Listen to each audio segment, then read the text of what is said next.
大家好，今天我们来聊聊佛教里的迷信。佛学和迷信究竟有什么样的纠葛？属于个人主观聊天，不是什么传经布道。我本人也没有这个资格，讲的不对的地方，恳请多多批评。迷信是指一种不合理的、不科学的信仰或行为，它的主要特征包括：一、盲从权威，不求证据，不讲究逻辑；二、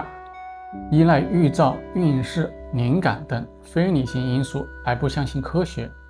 三、执行一些不合理的仪式或禁忌，期待可以达到某种目的，对神秘主义和占卜有着过分的兴趣或依赖；四、根据毫无科学依据的经书或预言来行事，拒绝理性分析和求证；五、盲从或捏造不实的传说或神迹，对不了解的事情下非理性的结论。简而言之，迷信是一种不合理的依赖和不求甚解的态度，违背科学和理性精神。关于佛法和迷信的关系，某居士有云：佛法渊源，世人难进屋，犹如盲人摸象，但解其冰山一角。人有执迷，佛法虽生变。迷雾来自人心，非佛法之过。评论者若不明，则失去佛法真谛。迷信若存在，因人心难测，非佛法本身错误。明则应以宽广慧眼，洞彻佛法真意，远离迷信。佛法本是智慧瑰宝，世人触手可及，然每人所获皆有差异。求真之事，当敞开胸襟，不妄生批判，方能感悟佛法深藏的智慧。通过这段话，我们可以明白这么一个基本观点：真正的佛学是智慧通达、善巧方便的，而墨守成规则不符合时代需求。从现代科学理性辩证的角度来看，在浩繁的佛家典籍里，的确记载了不少匪夷所思的神秘传奇事件。这些很多在我们当代人看来，说的不客气一点，就是怪力乱神。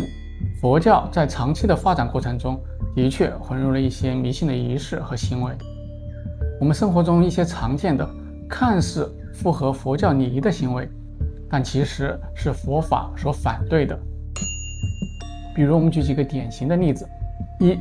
盲目崇拜经书法器；二、过分重视斋戒仪式，拘泥于各种忌口忌用的规定；三、办超度法会，试图改变已故之人的来世命运；四、依靠算命、相术、算卦等来测定人的命运或姻缘；五、笃信唯心主义的一念成佛说，又或者深信去修行一些秘术或法术，以为迷信密宗大手印等仪式就可以达成证悟，追求禅机、符咒等外在手段。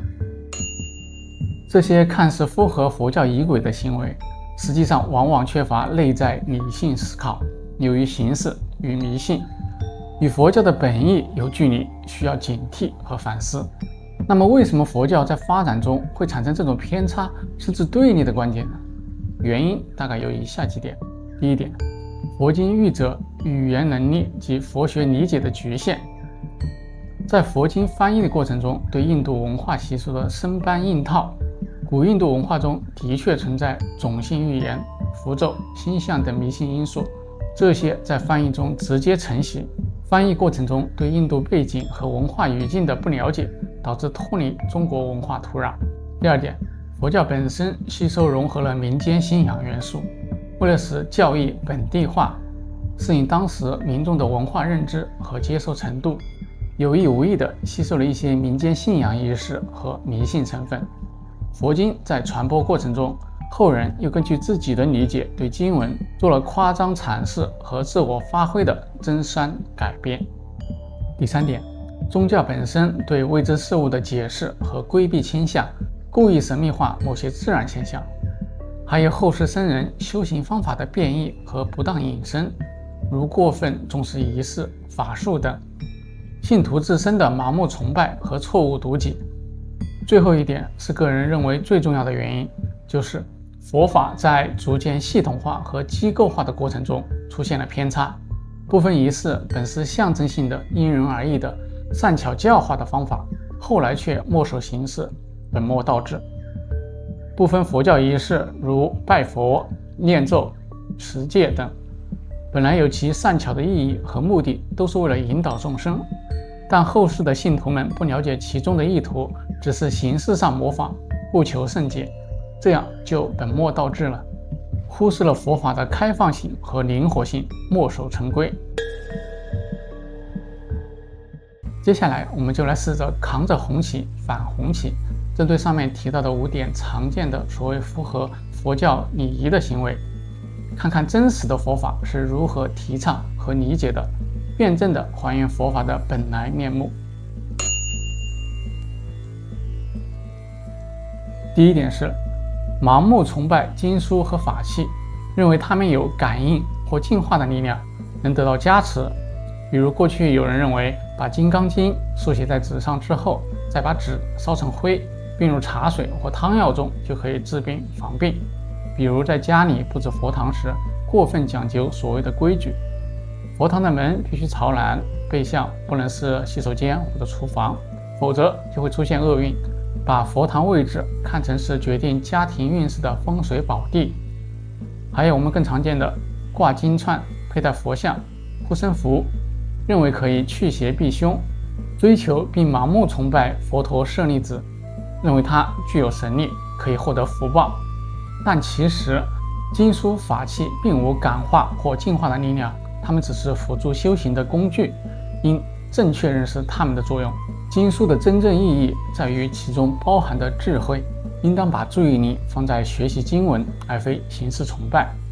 法器也只是辅助修行的工具，不应视为神圣不可侵犯，应保持理性地看待它们。所谓加持，要靠自己的心性提升和佛力感召，而非法器本身的力量，不应有迷信心态。崇拜经书法器会加强人的我执和贪嗔痴，是障碍修行的表现，应保持舒缓平和的心态。佛教提倡简朴，反对铺张浪费，法器的浮夸奢华可能会引发贪念，应当避免。应该把精力放在实修上，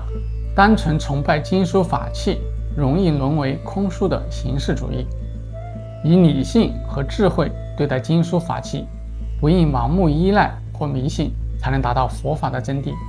佛教反对经书法器的盲目崇拜，提倡以智慧和平常心对待它们，从而避免迷信和极端，这也是佛法的真实精神。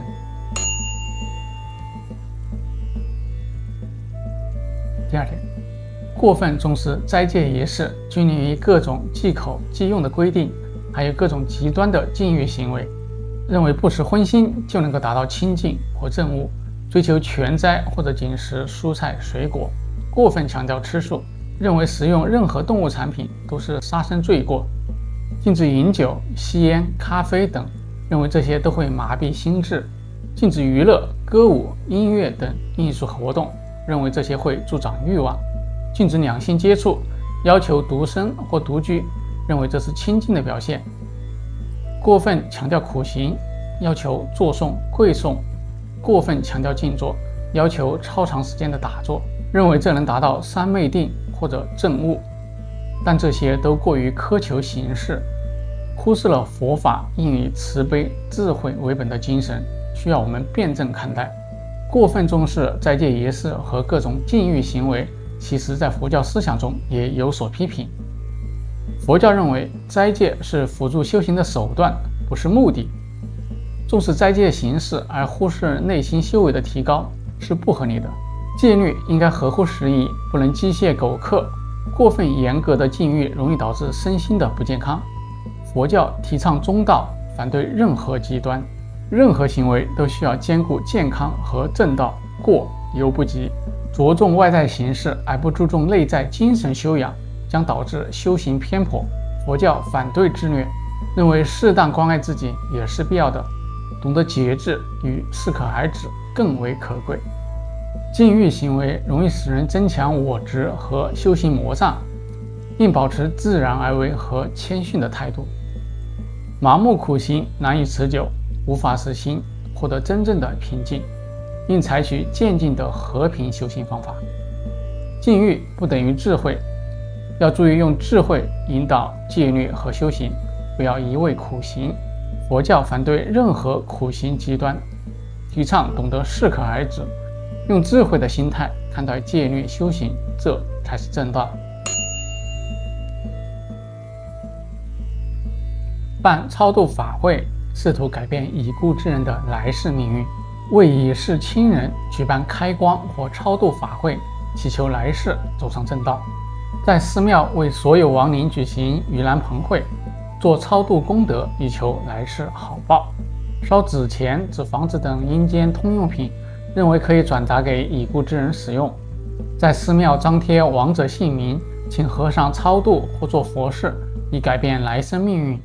酬谢僧人的超度功德，以求增加来世福报和优越地位，为自己的未来有意积攒功德，预定来世命运。超度法会频繁、规模盛大、排场强大，以示孝心等，但这些方式存在功利心态，试图改变不可知的来生命运，有违佛法本意。实际上，佛法对于为已故之人举办超度法会来改变他们的来世命运持批评态度。一个人的来世命运是由其前世所积累的善恶业报决定的，旁人无法轻易改变。超度法会对已故之人的影响有限，办超度要花费许多资源，这些资源可以用于更加切实的善事，比如帮助贫困者。佛教提倡节俭，超度法会容易沦为一种形式，参与的人往往带有迷信心态，而非出于真正的善心。佛教反对形式主义，超度法会可能被当作一种弥补不孝的手段，从而降低了人们孝顺父母的动力。佛教强调要时时孝顺父母，而不是在父母死后大做文章。佛教认为生者要好好自度，不应对已逝之人过分挂念，应当专注当下，行善积德。还有一些超度法会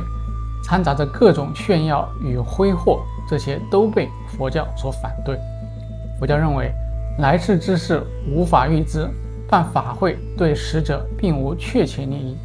应当遵循因果规律，行善就有善报。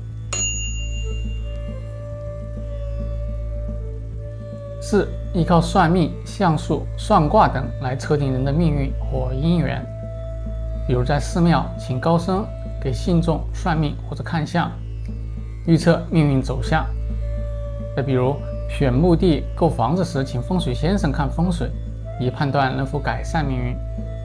在寺庙恭请神明，抽取签诗，然后根据签诗上的凶吉话语来预测结果。但实际上，这些方法无法洞察人的前世业因以及未来的变化无常，他们提供的建议存在着很大不确定性。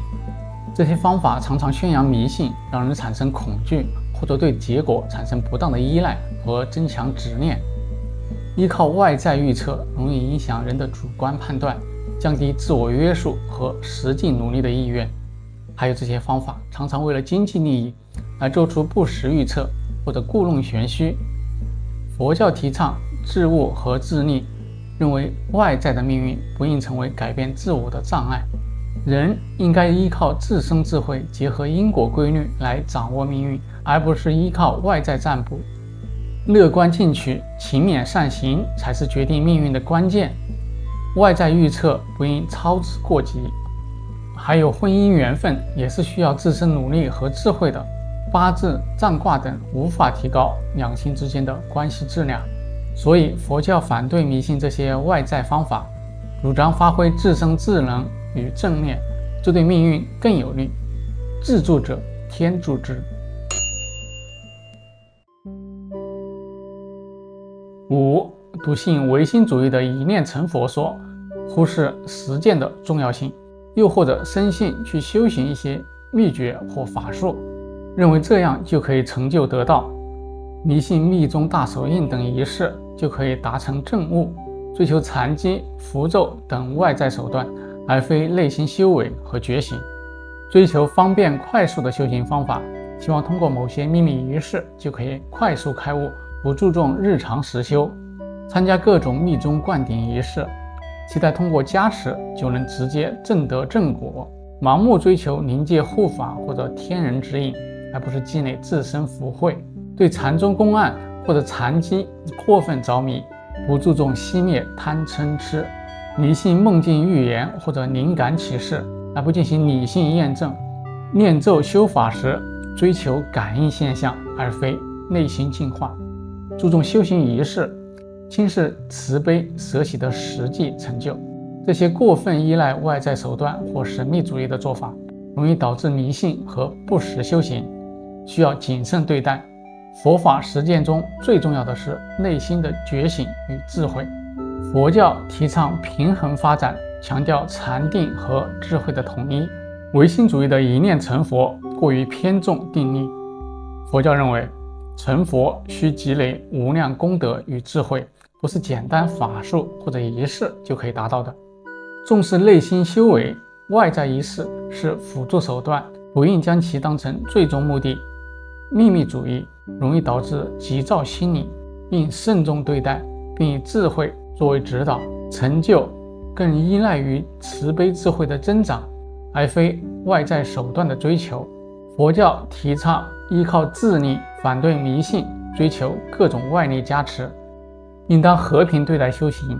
不激进地强求快速到达那种断除烦恼解脱的心境。禅语还需要实践检验，不能一蹴而就，应稳扎稳打，循序渐进。